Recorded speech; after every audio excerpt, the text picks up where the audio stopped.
Assalamualaikum warahmatullahi wabarakatuh. Kami dari kelompok 6 akan membahas tentang gerakan politik Islam dunia yang dimana anggota kelompoknya antara lain yaitu ada Afifah Wulandari, Ahmad Fajar Ramadan, Amanda Ledisa, Amanda Naurah, Cantika Fajria, dan Cai Zahrani. Dan mohon perhatiannya untuk kepada teman-teman untuk menyimak presentasi dari kelompok kami. Adapun materi yang akan kami bahas pada hari ini yang pertama yaitu gerakan sosial Islam dan perubahan skenario politik di sebuah negara. Yang kedua yaitu refleksi kebangkitan gerakan Islam dunia. Yang ketiga gerakan-gerakan pembaharuan Islam dunia. Dan yang keempat yaitu pemikiran politik Islam. Materi yang pertama yaitu gerakan sosial Islam dan perubahan skenario politik di sebuah negara. Umat Islam semenjak abad 17 Hijriah telah memproklamirkan program dan gerakan abad kebangkitan Islam. Hal ini bisa dilihat dengan semakin meningkatnya seminar, diskusi, serta kuliah-kuliah keislaman, kebangkitan dunia kampus terhadap nilai-nilai Islam, hingga meningkatnya aktivitas gerakan politik Islam di sejumlah negara. Sebagian di antaranya bahkan berhasil mencapai matlamatnya dan mengislamkan sistem pemerintahan, yakni kaum mullah di Iran, Taliban di Afghanistan, dan lain-lain. Gerakan Islam Harokah Islamiyah menjadi pionir dan berada pada garis hadapan menuju kebangkitan Islam. Gerakan yang dimaksud adalah gerakan pembaharuan, tajdid atau gerakan salafiyah, dan gerakan-gerakan politik Islam seperti gerakan Wahhabiyah Saudi Arabia, Ikhwanul Muslimin Mesir, gerakan revolusi Islam Syiah Iran, dan masih banyak lagi. Gerakan politik Islam pada dekade ini tampak semakin meningkat aktivitasnya, khususnya di jantung dunia Islam, yang menjadi sebab kepentingan vital oleh Barat baik dari segi ekonomi, politik, militer, maupun ideologi dan keagamaan, yakni kawasan Timur Tengah dan dunia Arab. Materi yang selanjutnya yaitu refleksi kebangkitan gerakan Islam dunia. Gerakan kebangkitan Islam ini dimulai di Tunisia. Tunisia hanya membutuhkan 1 pekan untuk menggulingkan rezim Ben Ali, Januari 2011, dan dalam rentang waktu ke-8 bulan berikutnya mampu menyelenggarakan pemilu secara demokratis dan aman. Keluar sebagai pemenangnya adalah Hizbul Harokah An-Nahdhah, partai yang berafiliasi ke Jamaah Ikhwanul Muslimin. Mesir mengikuti jejak berikutnya dalam rentang waktu ke-18 hari rezim Mubarak dilengsarkan 13 Februari 2011 dalam peristiwa fenomenal Revolusi 25 Januari 2011. Hasil pemilu legislatif Januari 2012 dimenangkan oleh Hizbul Hurriyah wal Adalah, Partai Kebebasan dan Keadilan atau FJP, partai yang didirikan oleh Jamaah Ikhwanul Muslimin. Saat ini Mesir sudah dipimpin oleh presiden yang tidak lain tak bukan adalah mentornya sendiri, yaitu Muhammad Mursi. Di Saudi, angin perubahan juga bisa dirasakan. Raja Abdullah melaksanakan sebagian tuntutan para ulama untuk mengadakan perubahan di berbagai bidang, di bidang kesejahteraan, lapangan kerja, pemukiman, pemilu dewan kota. Juga statement beliau yang mengejutkan banyak pihak, termasuk Barat, bahwa kaum perempuan diperbolehkan berpartisipasi dalam pemilu meski untuk periode mendatang. Dari musim revolusi Arab ini, gerakan Islam berperan besar dalam menggerakkan dan mengarahkannya. Ketika pemilu digelar secara demokratis pasca rezim otoriter, maka gerakan Islam tampil memenanginya. Ketika Eropa dilanda krisis ekonomi yang sangat parah, justru di dunia Islam, partai Islam mulai menggeliat dan menuju anak tangga pemerintahan lewat pemilu yang demokratis. Boleh jadi inilah masa perubahan peradaban dunia, tadawul hadarah alamiyah, menuju kebangkitan Islam dan umatnya. Materi selanjutnya yaitu gerakan-gerakan pembaruan Islam dunia. Di sini ada 7 gerakan yang akan dibahas. Yang pertama itu gerakan sosial Islam di Mesir, Ikhwanul Muslimin. Gerakan Sosial Islam di India, Pakistan, Jamaah Islamiyah, gerakan keagamaan di Turki, lalu gerakan keagamaan di Afghanistan, Taliban, gerakan keagamaan di Iran, gerakan keagamaan di Indonesia, Masyumi, gerakan keagamaan di Malaysia, PAS di Kelantan, gerakan sosial Islam di Mesir, Ikhwanul Muslimin.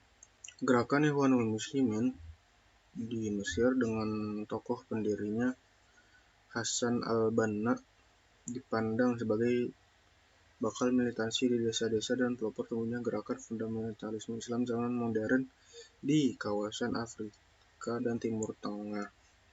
Hasan al-Banna ini mendirikan organisasi itu pada bulan April 1928 di Ismailia. Ikhwanul Muslimin yang pada masanya didirikan beranggotakan sebanyak 100 orang ini pada mulanya bergerak di bidang pendidikan dan sosial. Kegiatannya antara lain memberantas buta huruf, publikasi kitab agama, penertiban koran dan majalah, pendirian pabrik, dan lain-lain. Gerakan Ikhwanul Muslimin tidak dapat ditumpas begitu saja sebab inti dari kekuatannya bukan terletak pada wujud formalnya, namun kader-kadernya yang telah terbentuk, yang boleh dikatakan bahwa Ikhwanul Muslimin telah menjadi darah daging dan hati mereka, tidak hanya sebagai pakaian para anggotanya. Ikhwanul Muslimin memang lebih mengutamakan satu bentuk generasi yang mampu membawa perubahan di kalangan masyarakat Muslim secara dasar dan menyeluruh. Gerakan Sosial Islam di India, Pakistan, Jamaah Islamiyah. Jamaah Islamiyah alias Jamaat Islami didirikan di Anak Benua India pada tahun 1941. Pendiri dan filosof pertamanya adalah Abul A'la al-Maududi. Tujuan dari Jamaah Islam adalah menegakkan syariat Islam dalam segala segi kehidupan termasuk dalam hal kenegaraan politik. Gerakan Jamaah Islam ini selalu berusaha dengan kuat bagi memberung berbagai bentuk aliran sekuleristis, menentang hegemoni Barat, perbaiki akidah umat yang sudah hancur, perbaikan ekonomi umat termasuk perbaikan sistem pemerintahan agar sesuai dengan ajaran Islam. Jamaah Islam juga membantu perjuangan kaum mujahidin Kashmir dalam memperoleh kemerdekaannya dari India. Dalam perjuangannya, Jamaah Islamiyah kerap mendapat penentangan dari kaum sekuler Pakistan yang pro kepada Barat, Amerika Serikat. Pada masa sekarang ini, Jamaah Islamiyah disebut-sebut sebagai partai Islam yang paling powerful di Pakistan dan menjadi bintang yang terdepan sesama Jenderal Musharraf merampas kekuasaan Perdana Menteri Nawaz Sharif pada 12 Oktober 1999. Gerakan keagamaan di Turki yang pertama itu Partai Rafah. Pada zaman pemerintahan sesudah jatuhnya Empire Turki Utsmaniyah, Atatürk telah membawa malapetaka yang besar kepada Islam dengan membawa paham sekularisme. Manifesto Politik Turki, kemenangan Partai Islam di negara sekuler. Pemilu 12 Juni 2011 di Turki kemarin kembali melahirkan sebuah sejarah fenomenal. Partai Keadilan dan Pembangunan atau AKP Adalet ve Kalkınma Partisi memenangkan pemilu untuk ketiga kalinya berturut-turut dengan perolehan suara yang cukup signifikan dari perkiraan hasil survei dan kembali mengantarkan pemimpin partai tersebut Recep Tayyip Erdogan untuk menjadi Perdana Menteri Turki. Setidaknya ada beberapa faktor yang menyebabkan kemenangan AKP. Yang pertama adalah kinerja nyata yang berhasil diwujudkan AKP selama memimpin. Di bawah kepemimpinan Erdogan, perekonomian Turki mengalami peningkatan. Sejak pemimpin pada tahun 2002, Erdogan langsung memulai reformasi ekonomi untuk mengeluarkan negara tersebut dari krisis. Di Eropa sendiri, Turki adalah negara ketujuh dalam kekuatan ekonomi. Selain perbaikan ekonomi, perlahan tapi pasti Erdogan dan pembantunya pun mulai melakukan perbaikan kultural umat Islam, meskipun tidak secara revolusioner, Pelan-pelan praktik keislaman dalam ranah publik telah berhasil. Faktor kedua adalah pemimpin yang karismatik dan agamis. Recep Tayyip Erdogan, Perdana Menteri ini sekaligus pemimpin dari partai AKP sendiri, memang dikenal karismatik dan elegan. Faktor ketiga adalah isu kampanye dan komunikasi publik yang bagus. AKP sepertinya paham sekali apa yang lagi marketable atau viral dari sejumlah keberhasilan dan pelayanan yang telah diberikannya kepada rakyat selama ini. AKP membuka keran kebebasan bagi masyarakat untuk menyuarakan aspirasinya sekaligus mengaktualisasikan dirinya. Tentu saja demokratisasi ini menjadi angin segar bagi umat Islam yang selama 4 dekade terbatasi dalam menjalankan aktivitas keislaman. Gerakan keagamaan di Afghanistan Taliban. Kelompok Taliban, sebuah pergerakan dari kelompok Sunni Muslim yang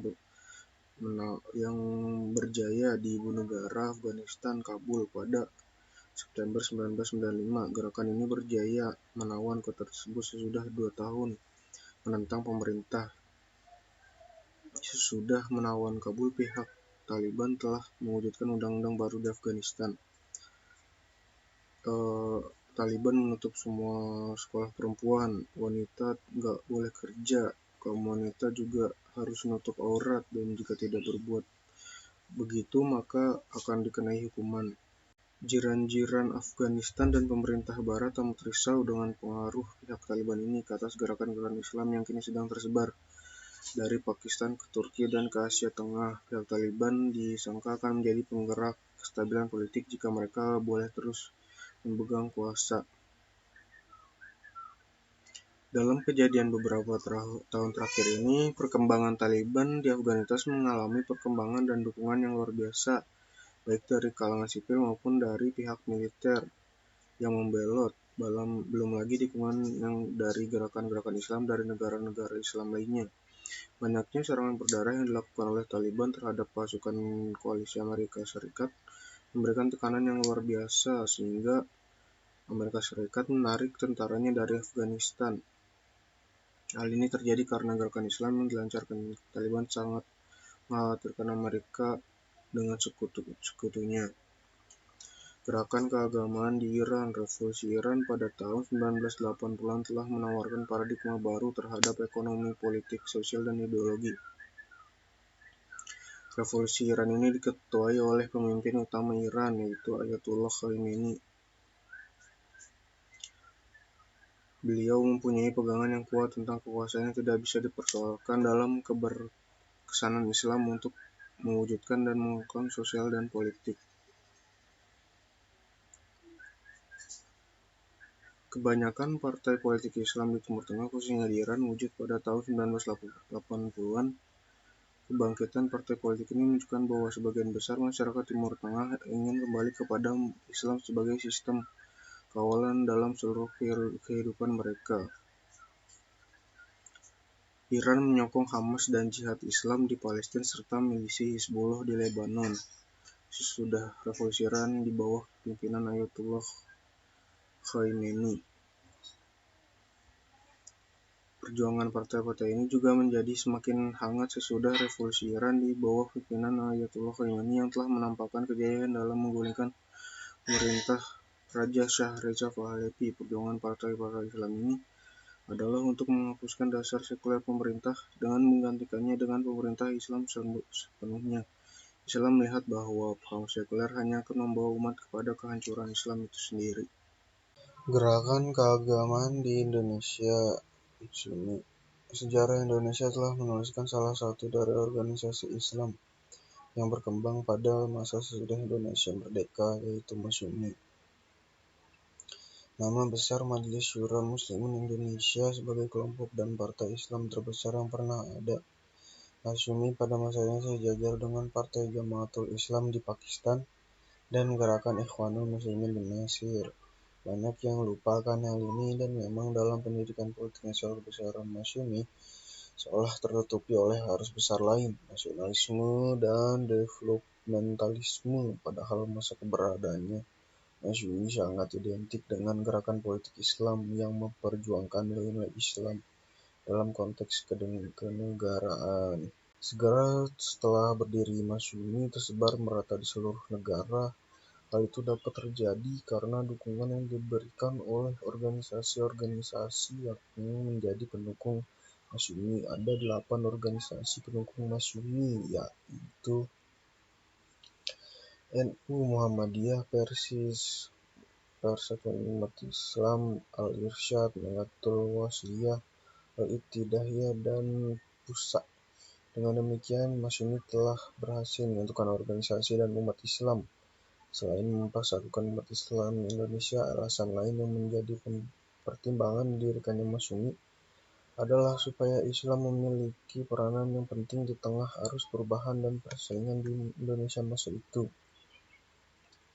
Matlamat dari didirikannya Masyumi sebagaimana yang terdapat dalam Draft Peraturan Masyumi tahun 1945 memiliki dua tujuan: menegakkan kedaulatan negara Republik Indonesia dan agama Islam, melaksanakan cita-cita Islam dan pentadbiran pemerintah. Masyumi percaya bahwa Islam menghendaki kesejahteraan masyarakat serta penghidupan yang damai antara bangsa-bangsa di atas bumi ini, dan menentang kekejaman, kebuasan, serta kepalsuan kapitalisme dan imperialisme. Partai Masyumi bermaksud melaksanakan cita-cita Islam dalam urusan kenegaraan hingga dapat mewujudkan susunan negara yang berdasarkan kepada keadilan menurut ajaran-ajaran Islam. Ia juga bermaksud memperkuat dan menyempurnakan dasar-dasar dari UUD negara sehingga dapat mewujudkan masyarakat dan negara yang berdasarkan syariat Islam. Pada masa sekarang, gerakan sosial politik Masyumi akan terus ada di sanubari rakyat Indonesia. Gerakan keagamaan di Malaysia, PAS di Kelantan. Islam telah menjadi akidah perjuangan PAS. Matlamat dan cita-citanya wajib dipertahankan.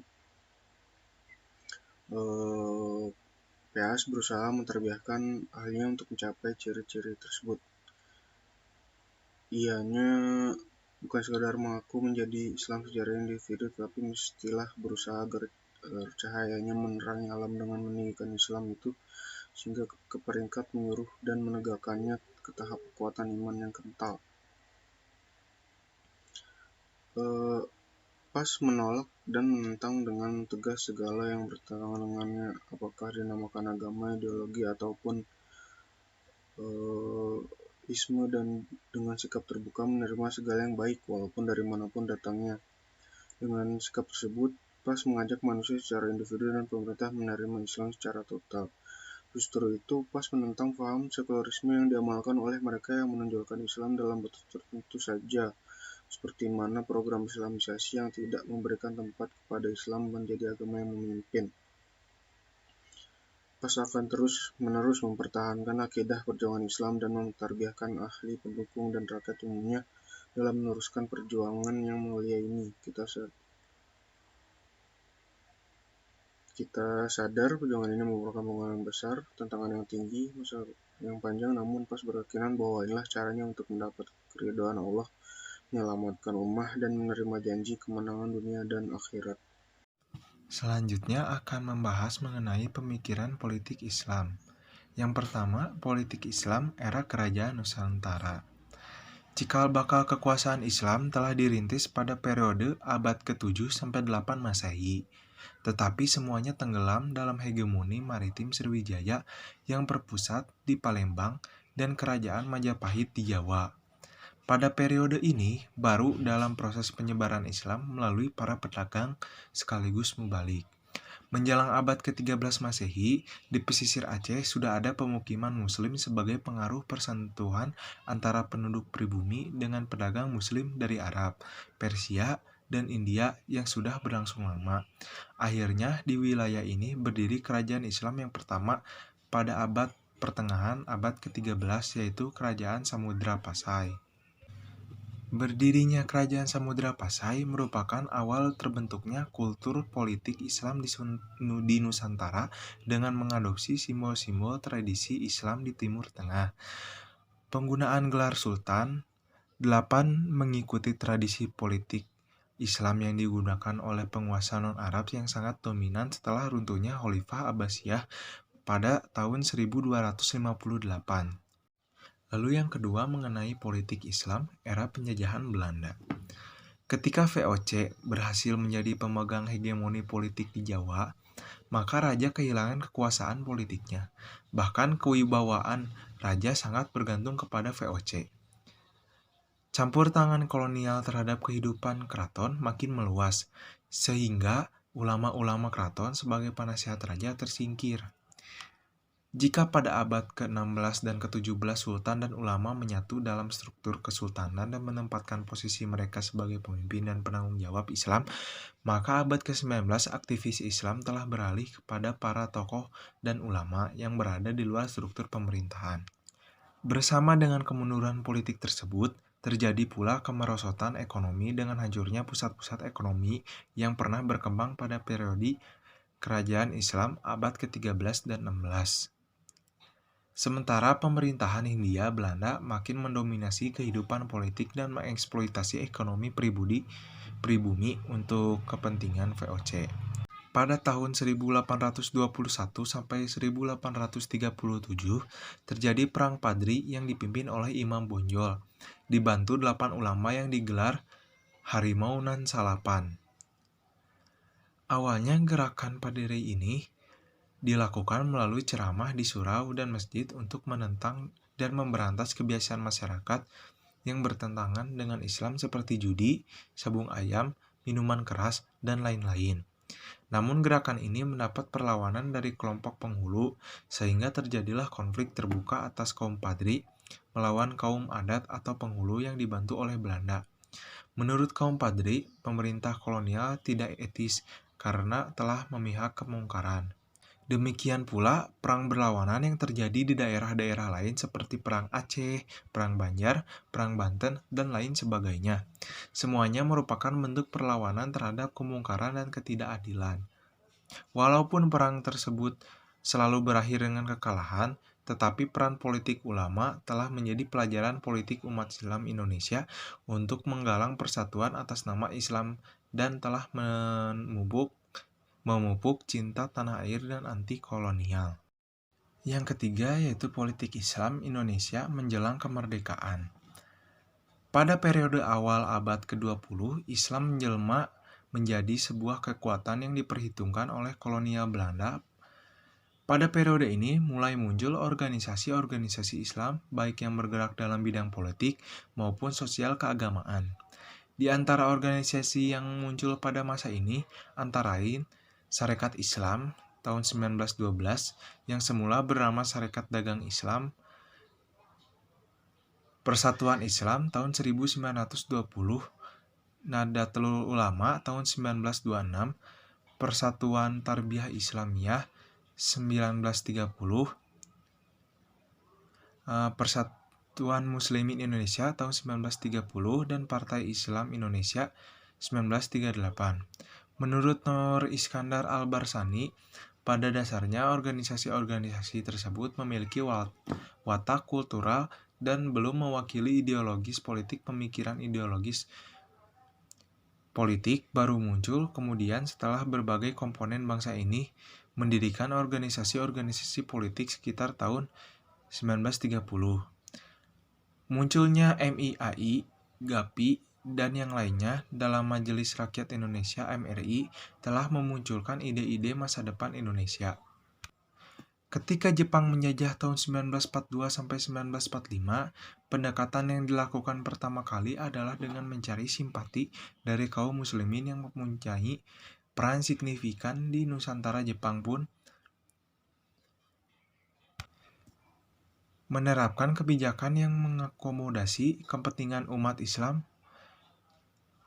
Di antara keberpihakan Jepang yang mengakomodasi kepentingan umat Islam adalah pembentukan Majelis Islam ala Indonesia atau MIAI pada 5 September 1942 yang kemudian berubah menjadi Majelis Syuro Muslimin Indonesia (MASYUMI). Pada akhir tahun 1943, Jepang juga membentuk Sumbu Kantor Urusan Agama bagi kepentingan umat Islam. Jepang juga memberi dukungan kepada organisasi kepemudaan Islam seperti Hizbullah dengan memberikan latihan perang para pemuda dan ulama banyak yang direkrut dalam organisasi-organisasi bentukan Jepang. Pada saat kekuatan Jepang melemah akibat kalah perang dalam melawan sekutu, Jepang menjanjikan kemerdekaan kepada Indonesia dengan mendirikan BPUPKI atau Badan Penyelidik Usaha-Usaha Persiapan Kemerdekaan Indonesia yang bertujuan untuk merumuskan masalah dasar negara, hubungan antar kepala negara, kabinet, dan parlemen Z di BPU. Di BPUPKI, inilah perdebatan ideologis antara para pengusung Islam sebagai dasar negara dan nasional sekuler berlangsung serta kelompok kebudayaan Jawa yang berasal dari Jawa Tengah. Di antara tokoh-tokoh yang memperjuangkan Islam di antara lain yaitu Kiai Haji Ahmad Sanusi, Ki Bagus Hadikusumo, Kiai Haji Mas Mansur, Kiai Haji Ahmad Wahid Hasyim Sukiman, Wiryo Sajojo, dan Haji Agus Salim. Adapun tokoh-tokoh pendukung nasionalis sekuler antara lain Soekarno, Muhammad Hatta, Rajiman Widioningrat, Ahmad Subarjo, Muhammad Yamin, Supomo, dan Wongso Negoro. Akhirnya melalui tim 9 ditetapkan Allah Piagam Jakarta yang pada sila pertamanya berbunyi ketuhanan dengan kewajiban menjalankan syariat Islam bagi pemeluknya. Kesepakatan ini dicapai pada tanggal 22 Juni 1945. Namun kesepakatan tersebut dibatalkan setelah adanya keberatan dari pihak Kristen. Meskipun pada awalnya syariat Islam sempat menjadi acuan dalam kehidupan bernegara, umat Islam harus mau mengorbankan keinginan mereka dan menerima rumusan lain yaitu ketuhanan yang Maha Esa. Yang keempat yaitu politik Islam era demokrasi liberal. Era demokrasi liberal ditandai dengan dikeluarkannya maklumat pemerintah nomor 10 pada 16 Oktober 1945 dan maklumat 3 November 1945. Maklumat 10 berisi tentang perubahan sistem pemerintah Indonesia dan presidensial ke bentuk parlementer. Adapun maklumat 3 November 1945 berisi tentang diberinya kesempatan bagi masyarakat Indonesia untuk mendirikan partai-partai guna menyalurkan aspirasi politiknya. Barulah pada 29 September 1955, pemilu pertama di Indonesia dapat dilaksanakan. Pemilu ini diikuti oleh banyak partai dengan aneka ragam latar belakang politik dan ideologi. Ada 39 partai politik yang ikut dalam pemilu ini yang dipandang paling demokratis di Indonesia. Selain itu, terdapat pula 46 kelompok organisasi, 59 orang mewakili perorangan, dan 34 kelompok kumpulan. Semuanya memperebutkan 257 kursi dari 15 daerah pemilihan. Peraih suara dan kursi di konstituante adalah Mas Yumi dengan 7.789.619 suara. NU 6.989.333 suara. PSII 1.059.922 suara. PRT 465.359 suara. Dan PPTI 74.913 suara. Kalangan nasionalis yang diwakili PNI memperoleh 9.070.218 suara dan PKI memperoleh 6.232.512 suara.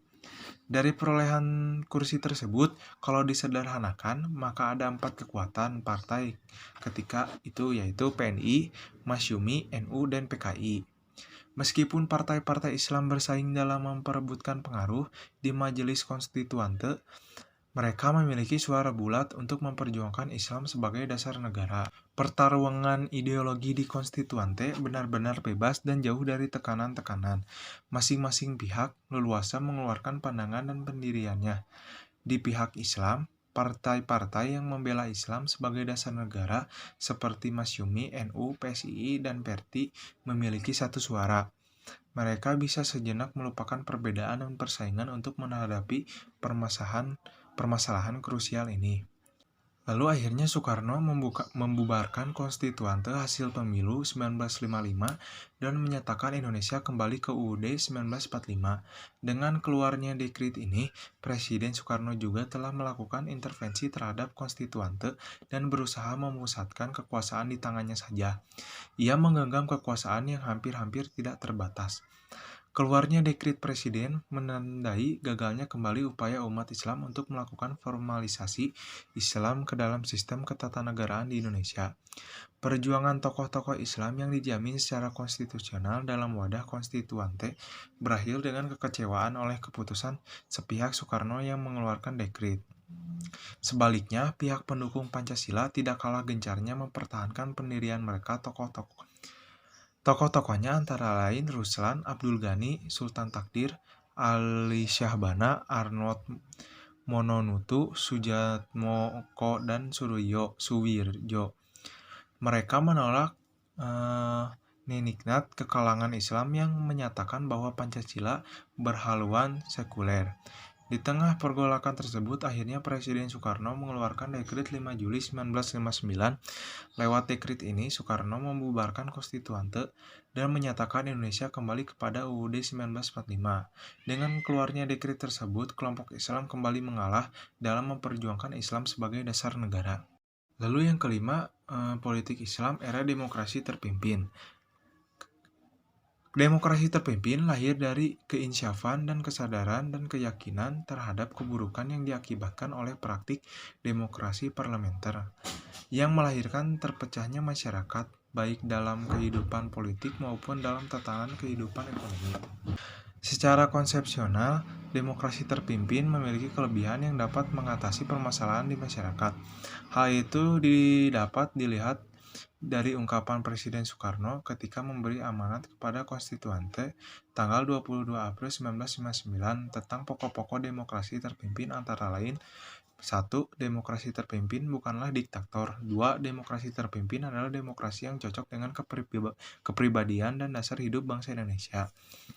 3. Demokrasi terpimpin adalah demokrasi di segala soal kenegaraan dan kemasyarakatan yang meliputi bidang politik, ekonomi, dan sosial. 4. Inti daripada kepemimpinan dalam demokrasi terpimpin adalah permusyawaratan yang dipimpin oleh hikmat kebijaksanaan. Kelima, oposisi dalam arti melahirkan pendapat yang sehat dan yang membangun diharuskan dalam demokrasi terpimpin. Dekrit Presiden dipandang sebagai usaha untuk mencari jalan keluar dari kemacetan politik melalui pembentukan kepemimpinan yang kuat. Akhirnya pada 5 Juli 1959, Soekarno mengeluarkan dekrit presiden yang isinya adalah menerapkan pembubaran konstituante kembali kepada UUD 1945. Era ini dapat dianggap sebagai masa-masa sulit Partai Islam. Partai Masyumi sebagaimana diungkapkan di atas dipaksa membubarkan diri karena dianggap oposisi dan menentang revolusi. Bagi Soekarno, Masyumi dianggap duri dalam daging yang mengganggu jalannya revolusi kita dan harus disingkirkan. NU, PSII, dan PERTI berusaha menyesuaikan diri dengan demokrasi ala Soekarno tersebut. Mereka bersikap akomodatif. Dalam era ini, NU terlibat aktif dalam demokrasi terpimpin dan ingin mewarnai peta percaturan politik yang berkembang dengan dikeluarkannya dekrit oleh Soekarno menandai era baru dalam peta politik Indonesia yang dikenal dengan istilah demokrasi terpimpin. Masa ini merupakan masa tersulit bagi umat Islam untuk bisa memperjuangkan Islam. Yang keenam, yaitu mengenai politik Islam era Orde Baru. Latar belakang munculnya demokrasi Pancasila adalah adanya berbagai penyelewengan dan permasalahan yang dialami bangsa Indonesia pada masa berlakunya demokrasi parlementer dan demokrasi terpimpin. Kedua jenis demokrasi tersebut tidak cocok diterapkan di Indonesia yang bernapaskan kekeluargaan dan gotong royong. Sejak lahirnya Orde Baru, diberlakukan demokrasi Pancasila sampai saat ini. Secara konseptual, demokrasi Pancasila masih dianggap dan dirasakan paling cocok diterapkan di Indonesia. Demokrasi Pancasila bersumberkan pada pola pikir dan tata nilai sosial budaya bangsa Indonesia dan menghargai hak individu yang tidak terlepas dari kepentingan sosial. Pada awalnya Orde Baru yang dipimpin oleh Soeharto memberikan sebersit harapan di kalangan masyarakat Indonesia, khususnya umat Islam. Namun akhirnya mereka menelan kekecewaan.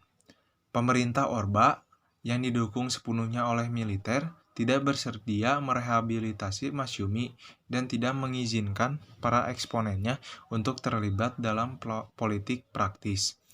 Kalangan militer menganggap bahwa beberapa tokoh Masyumi memiliki kesalahan yang tidak termaafkan karena terlibat dalam pemberontakan PRRI. Sementara eksponen Orba sendiri adalah orang-orang yang lebih muda dan masih perlu banyak belajar. Mereka belum memiliki jam terbang yang cukup dalam proses berdemokrasi. Selain upaya ingin menghidupkan kembali Masyumi oleh para eksponennya, ada pula upaya Bung Hatta untuk mendirikan Partai Demokrasi Islam Indonesia.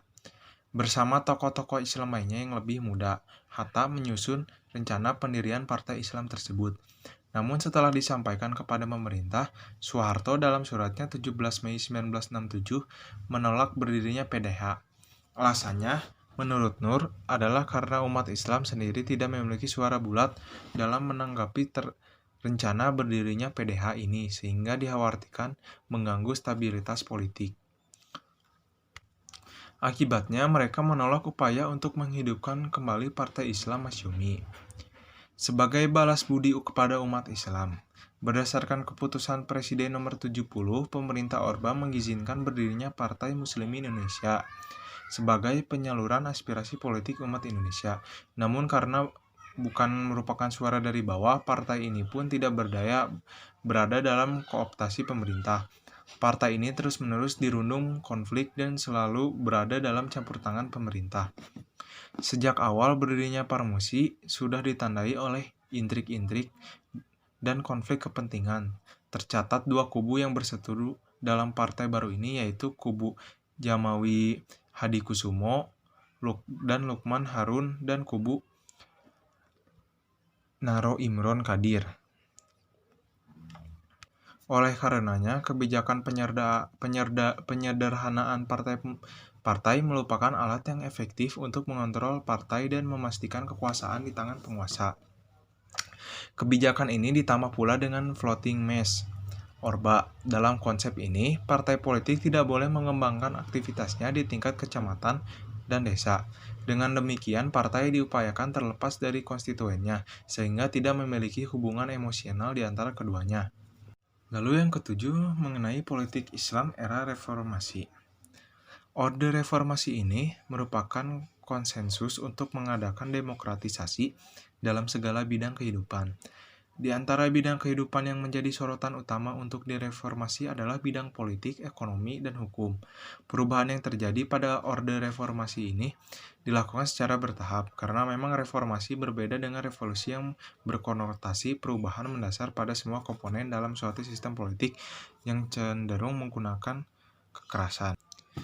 Demokrasi Pancasila hanya akan dapat dilaksanakan dengan baik apabila nilai-nilai yang terkandung di dalamnya dapat dipahami dan dihayati sebagai nilai-nilai budaya politik yang mempengaruhi sikap hidup politik pendukungnya. Pelaksanaan demokrasi Pancasila harus disertai dengan pembangunan bangsa secara keseluruhan, karena pembangunan adalah proses perubahan ke arah kemajuan dan proses pendidikan bangsa untuk meningkatkan mutu kehidupan bangsa. Kegagalan demokrasi Pancasila pada zaman Orde Baru membuat banyak penafsiran mengenai asas demokrasi. Belajar dari pengalaman dalam era-era reformasi, perlu penataan ulang dan penegasan kembali arah dan tujuan demokrasi Pancasila. Menciptakan prasarana dan sarana yang diperlukan bagi pelaksanaan demokrasi Pancasila. Membuat dan menata kembali program-program pembangunan di tengah-tengah berbagai persoalan yang dialami sekarang ini, dan bagaimana program-program itu dapat menggerakkan partisipasi seluruh rakyat. Seiring dengan kejatuhan Orba, umat Islam memanfaatkan momentum euforia reformasi untuk menyusun kembali format perjuangan penegakan syariat Islam di jalur politik. Di antaranya adalah mencuatnya kembali cita-cita menjadikan Islam sebagai landasan berbangsa dan bernegara di Indonesia. Dalam bukunya, Dr. Muhammad Iqbal mencoba untuk membahas tentang dinamika politik Islam pasca Orba, yaitu era reformasi yang ditandai dengan keruntuhan rezim Orba Setelah lengsernya Soeharto, Presiden pengganti B.J. Habibie berusaha untuk mempercepat pelaksanaan pemilu dan memberikan kesempatan kepada publik untuk mendirikan partai politik. Antusiasme masyarakat pun dalam mendirikan partai sangat besar sekali. Hal tersebut dapat dibuktikan dengan munculnya tidak kurang dari 150 partai politik baru hanya dalam kurun waktu 6 bulan.